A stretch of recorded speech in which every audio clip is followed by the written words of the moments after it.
눈을 감고 명상 상태에 들어가세요. 충분히 이완하여 세상과 하나가 되세요. 커다란 사랑과 기쁨을 느끼세요. 그 상태에서 당신이 바라는 것을 이미 가진 것처럼 느끼고 상상하세요. 난 지금 그걸 갖고 있지 않아 라고 떠드는 논리적 사고의 스위치를 전부 끄세요.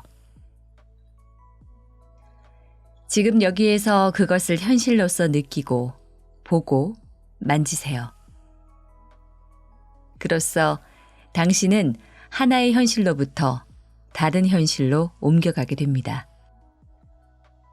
따라서 그것이야말로 지금 정말로 당신의 현실입니다.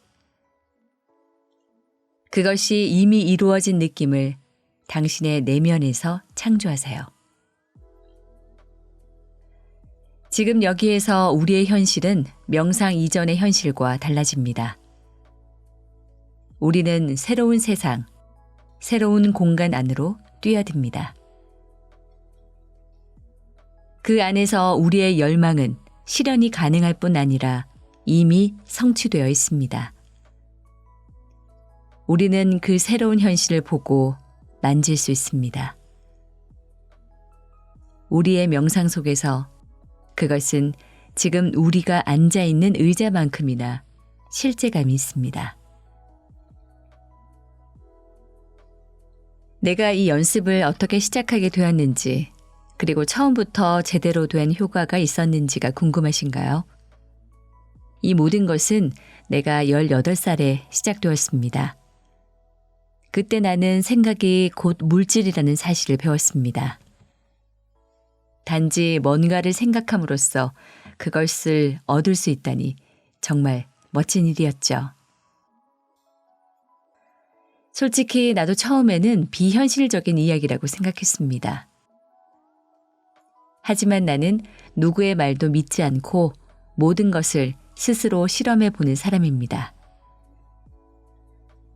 나는 이런 태도야말로 건전한 접근법이라고 생각합니다. 여러분도 내 말만 믿지 말고 오직 연습을 통해 그것이 가능하다는 사실을 직접 발견하기 바랍니다. 몇 번이나 뜨겁다고 주의를 받는 것보다 실제로 다리미에 한번 데워보는 편이 훨씬 효과적입니다. 나는 여러분이 실험을 통해 각자의 삶을 더 나은 것으로 바꾸기를 권합니다. 그래서 나는 실험하기 시작했습니다. 나는 큰 기적에 대한 믿음이 거의 없었기 때문에 연습을 통해서 점차 내 믿음의 보따리가 점점 커지도록 했습니다. 처음에는 작은 기적을 연습하기 시작했죠. 나는 눈을 감고 버스가 도착하는 것을 상상하면서 버스 정류장으로 걸어갔습니다. 버스의 색깔과 크기와 운전사를 떠올리고 거기에서 어떤 음악이 흘러나올지까지 상상했죠. 나는 모든 것을 세밀하게 그렸습니다.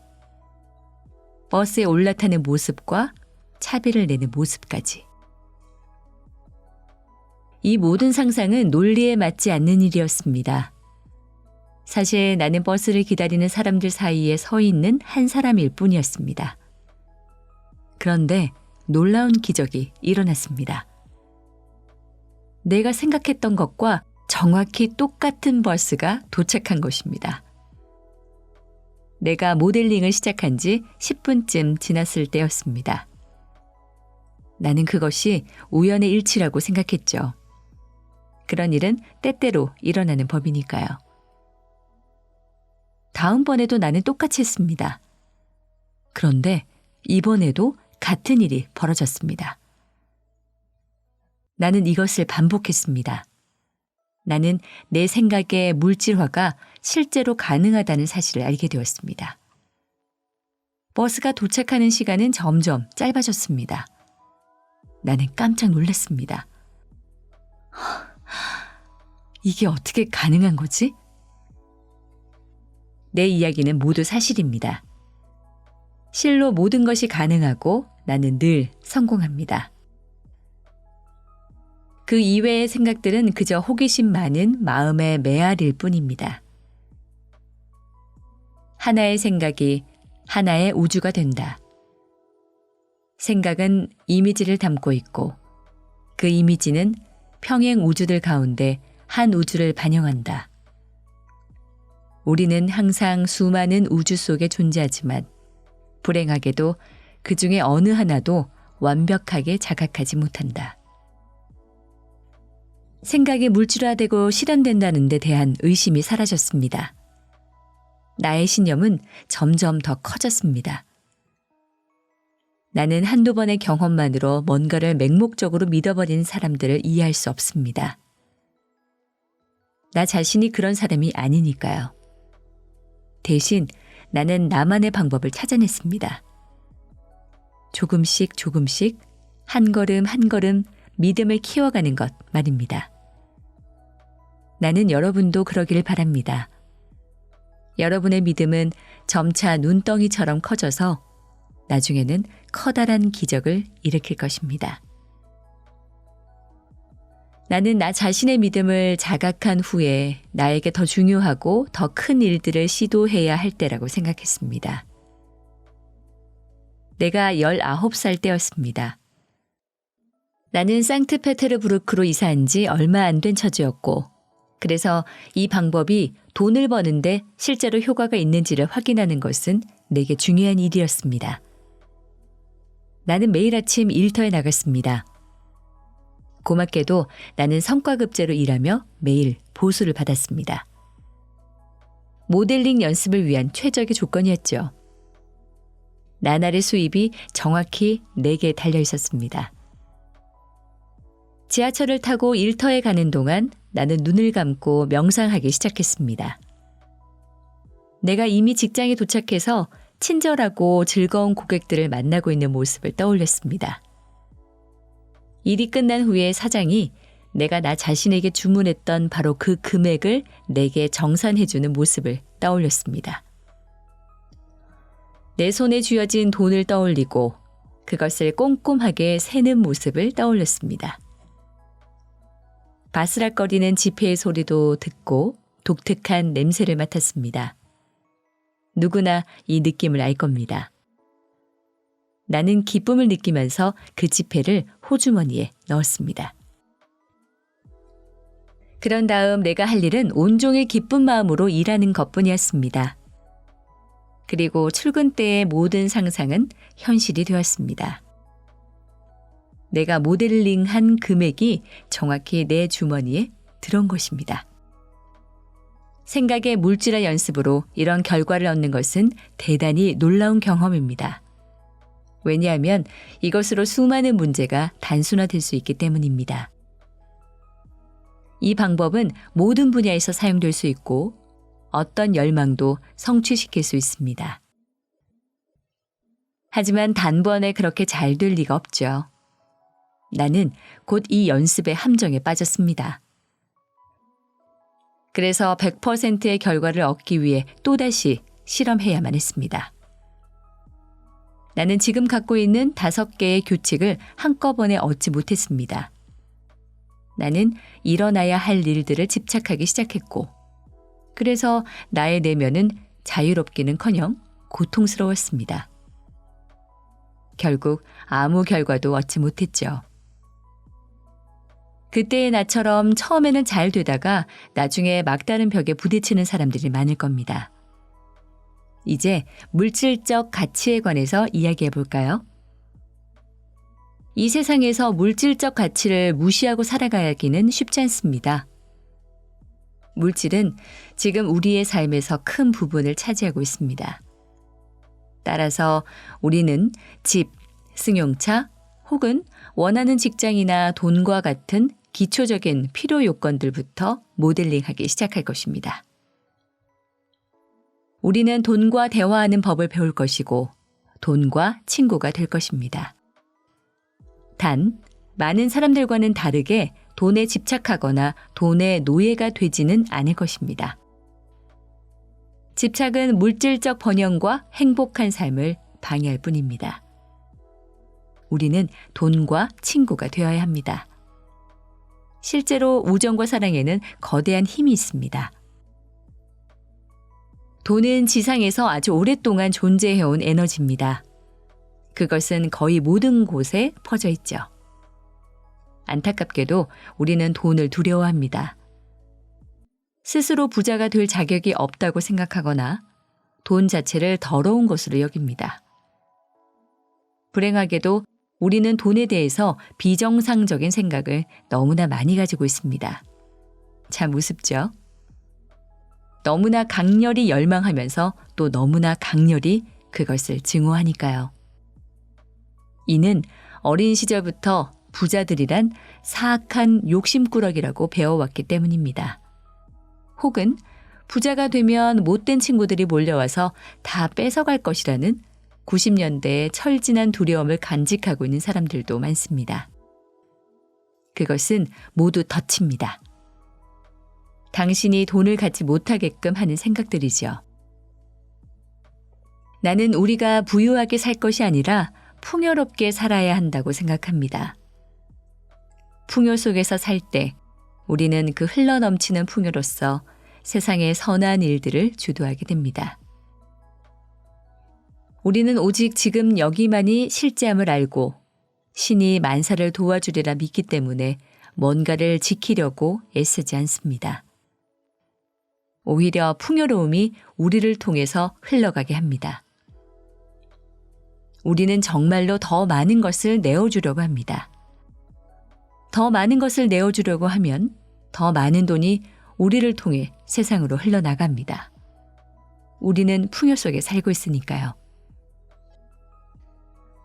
무엇으로 풍요를 얻는가는 중요하지 않습니다. 그것은 돈이 될 수도 있고 사랑이 될 수도 있고 음식이나 기쁨이 될 수도 있습니다. 그 모든 것의 원천이 중요합니다. 원천이 흐르게 하는 것이 중요합니다. 당신은 사랑으로서 더 많은 것을 내줄 때 더 많은 것을 갖게 됩니다. 세상은 그렇게 만들어져 있습니다. 우주의 법칙이 그렇기 때문입니다. 우리는 명상을 통해 모든 것이 하나이며 같은 진료로 이루어졌음을 깨닫고 가진 것을 기꺼이 세상과 나누게 됩니다. 가장 아름다운 것을 세상과 나누세요. 세상은 당신의 일부이고 당신은 세상의 일부입니다. 이것이 부와 풍요, 물질적인 안녕의 비밀입니다. 더욱 중요한 점은 이것이 행복한 사람들의 비밀이라는 사실입니다. 다른 사람을 위해 더 많이 기뻐할 때 당신 자신도 더 많은 기쁨을 얻게 됩니다. 다른 사람의 기쁨을 즐거워하라. 그들의 기쁨이 당신에게 기쁨을 주리니. 만일 당신이 경제적인 풍요를 원한다면 풍요의 느낌 속에서 사는 법을 배우세요. 모든 것에서 풍요를 느끼세요. 다른 사람들의 호화로운 소유물을 바라보기를 멈추세요. 그들의 가진 것을 부러워하거나 같은 것을 원하지 마세요. 부러워하는 마음은 경제적인 풍요가 당신에게 흘러들어오는 것을 막습니다. 그것은 우리의 여정에 불필요한 장애물을 만들죠. 그와 반대로 다른 사람들의 풍요를 함께 기뻐하세요. 다른 사람들이 마침내 꿈을 실현하고 성공한 데 대해 함께 기뻐하세요. 당신이 올바르게 일한다면 당신의 꿈 또한 쉽고 빠르게 실현될 것입니다. 돈과 사랑은 서로 긴밀히 연결되어 있습니다. 나는 늘 당신에게 진정 기쁨을 주는 일을 찾으라고 말합니다. 그러면 당신은 순수한 커다란 사랑으로서 그 일을 하게 될 것이고 머지않아 돈은 스스로 뒤따를 것입니다. 돈은 좋아하는 일을 하는 데 대한 보너스와도 같습니다. 당신이 자신의 일을 사랑하고 더 많이 몰입할수록 당신은 더 많은 풍요를 누리게 됩니다. 당신이 미용사, 마사지 치료사 혹은 세일즈맨을 만났는데 그가 진심을 다해 당신에게 봉사했던 때를 기억해 보세요. 그의 행동 속에서 당신은 기쁨과 행복을 경험했습니다. 당신은 그 사람에게 자꾸만 다시 가고 싶어집니다. 그와의 교감 속에서 멋진 느낌을 재경험하고 싶으니까요. 이처럼 사랑은 당신이 경제적인 풍요를 얻도록 도와줍니다. 긍정적인 생각을 통해 모델링하는 기술은 그 이후의 문제입니다.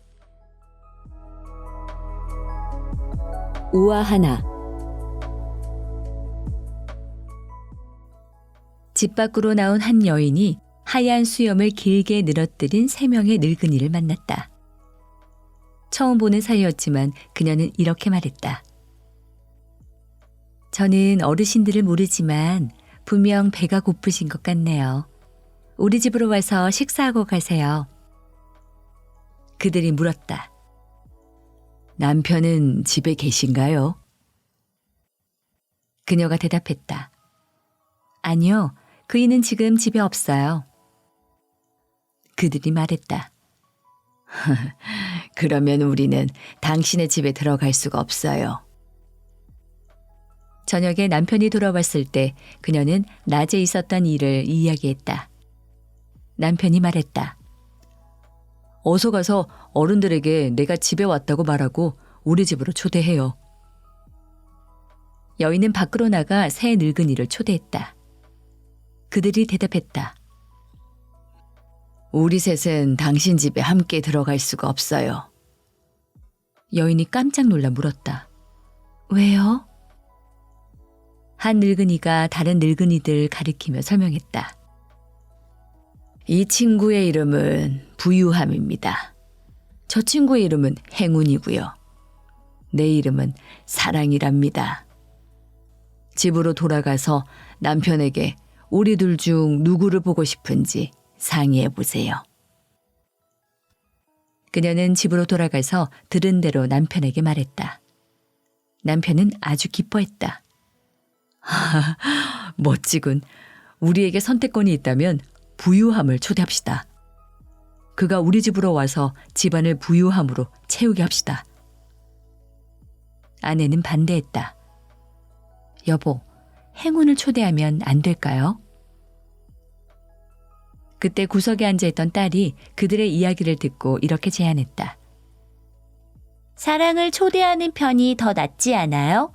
그래야 우리 집이 사랑으로 가득 차겠죠. 이에 남편이 아내에게 이야기했다.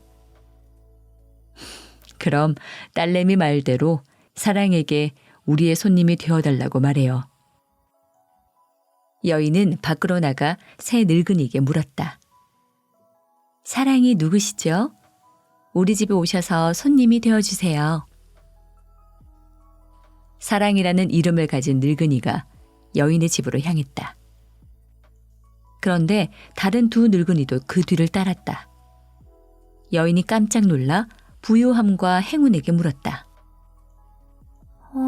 우리는 사랑만을 초대했는데 어르신들은 왜 오시는 거죠?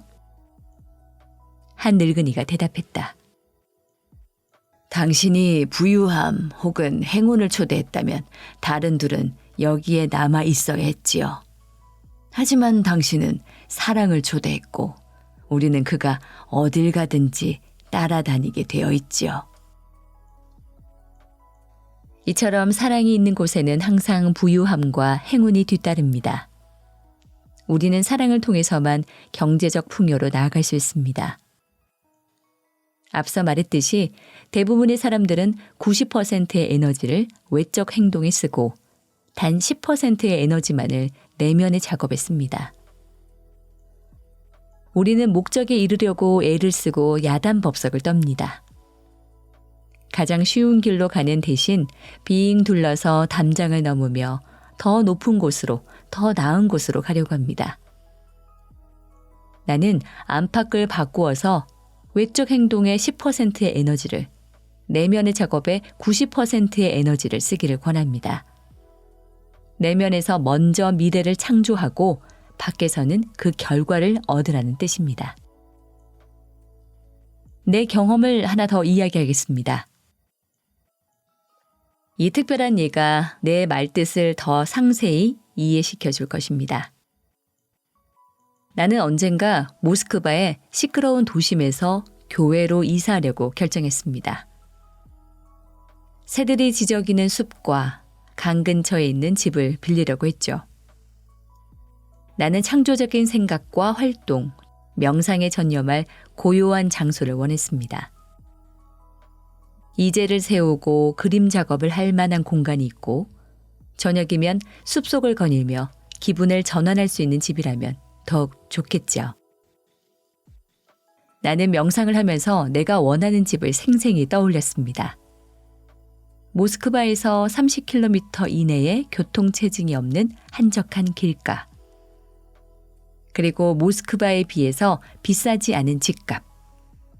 나에게 중요한 모든 요소를 꼼꼼히 상상하고 한 부동산 중개업자에게 전화를 걸어 내가 바라는 바를 말했습니다. 며칠 후에 나는 그 중개업자에게 전화를 받았습니다. 그가 말하기를 모스크바에서 12km 떨어진 곳에 시가보다 훨씬 낮은 가격에 멋진 집이 나왔다고 했습니다. 그리고 무슨 이유인지 모르지만 중개 수수료를 절반이나 깎아주겠다고 했습니다. 그 중개업자는 나를 본 적도 없고 내 이름도 몰랐기 때문에 내 유명세 때문에 그런 것은 아니었습니다. 우리는 전화로만 이야기했으니까요. 나는 친구들과 함께 그 집을 보러 갔습니다. 그리고 강과 숲을 끼고 있는 240평방미터의 크고 멋진 집을 봤습니다. 모든 조건을 충족하는 집이었습니다. 게다가 2개의 고속도로로 손쉽게 진입할 수 있는 위치였죠. 정말 모든 것이 완벽했습니다. 집 안으로 들어갔을 때 나는 이게 바로 내가 원하는 집임을 즉시 알아보았습니다. 나는 그 집과 사랑에 빠졌습니다. 나는 말했습니다. 마음에 듭니다. 집주인이 지금까지 몇 채나 둘러봤는지 내게 물었습니다. 내가 한 채도 보지 않았다고 답하자 그는 깜짝 놀랐습니다. 그런 일은 좀처럼 없으니까요. 대개 사람들은 여러 집을 둘러보고 비교하는데 많은 시간을 보내지만 나는 그 자리에서 결정했습니다. 왜냐하면 우리에게는 무슨 일이든 일어날 수 있으니까요.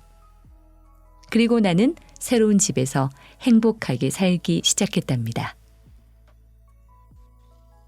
나는 내가 원하는 것을 만들어냈습니다. 나에게 중요한 것을 정확하고 세밀히 그렸던 것입니다. 온갖 논리적 생각들의 반발에도 불구하고 나는 정말 그 집에 들어가 있는 것처럼 느끼고 상상했습니다. 나는 야단법석을 떨지 않았고 그저 신을 신뢰하며 90%의 에너지로서 내면에서 새로운 현실을 창조했습니다. 오직 10%의 에너지만 외적 행동에 썼죠. 전화를 걸고 직접 가보는 일이에요. 나는 여러분에게 내면으로 깊숙이 들어가기를 권합니다. 불필요한 쓰레기는 모두 쓰레기통에 던져버리고 더욱더 자주 내면의 사랑 속으로 들어가세요. 우리는 그곳에서 우리의 삶에 필요한 모든 것을 창조할 수 있습니다. 우주를 신뢰하세요. 그 일이 이루어졌다고 믿으세요. 오직 그것뿐입니다. 자신을 제한하는 대신 믿고 풀어놓으세요. 혼란을 멈추세요. 지금 여기에서 살기 시작하세요. 불필요한 혼란에 많은 힘과 에너지를 낭비하기를 멈추세요. 그러면 당신의 에너지는 당신의 사랑과 기쁨을 위해 쓰일 것입니다. 당신이 원하는 것을 받게 될 때의 그 기쁨을 위해서 쓰일 것입니다. 만약 그렇지 않는다면 당신이 뭔가를 강렬히 열망하고 노력한 끝에 원하는 것을 성취하더라도 당신에게는 그것을 즐길 만한 에너지가 남아있지 않을 것입니다. 후자는 삶에 대한 최선의 접근법이 아닙니다. 우리에게는 기쁨이 우선입니다. 돈은 자석처럼 끌려오는 것입니다. 결코 그 반대가 되어서는 안 됩니다. 우리가 이미 이해한 대로 명상과 사랑은 경제적 풍요를 위한 토대입니다. 그러나 풍요로움 속에서 존재하는 것 또한 중요합니다. 세상과 나누라는 것이죠. 당신의 진정한 목표가 얼마나 큰 것인지를 이해해야 합니다. 스스로 온 우주가 되세요. 그러면 얄팍한 소망을 갖지 않게 될 것입니다. 소망은 가치 있는 것이어야 합니다. 그럴 때에만 풍요가 자연스럽게 여러분의 일부가 될 것입니다. 빵을 사서 오리에게 주세요. 굶은 사람들에게 음식이나 돈을 주세요. 당신에게는 그것이 푼돈이지만 누군가는 그 덕분에 하루를 견딜 수도 있습니다. 인색하게 굴지 마세요. 사랑과 기쁨을 함께 나누세요. 상대방이 그 돈을 다른 일에, 예컨대 술을 사 먹는 데 쓰지 않을까 걱정하지 마세요. 그저 나누세요. 그저 풍요와 기쁨 안에 있으세요. 그가 그 돈을 어떻게 쓰든 우리가 걱정할 일이 아닙니다. 우리는 그저 지금 이 순간 그가 기분 좋게 느낄지를 걱정해야 합니다. 당신의 따뜻함과 영혼을 한 조각 나누어 주세요. 보육원에 가서 미소와 사랑을 나누세요. 알다시피 그 아이들에게는 미소와 사랑이 부족합니다.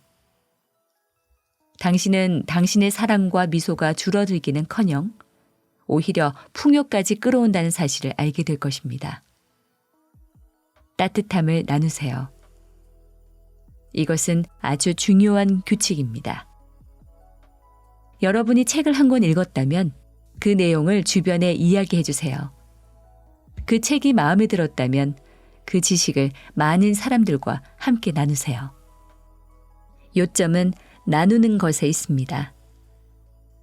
당신을 통해 점점 더 많은 기쁨이 세상에 전해지도록 하세요. 통로가 되세요. 물론 호주머니에 100루블, 3,000원 밖에 없는 상황에서는 그것을 기꺼이 나누기가 쉽지 않습니다. 하지만 당신은 그 100루블 중에서 10루블을 나눌 수 있습니다. 그리고 만일 모두가 10루블을 나눈다면 그것은 대단한 자본입니다. 그로써 더 많은 것이 당신에게 찾아올 것입니다.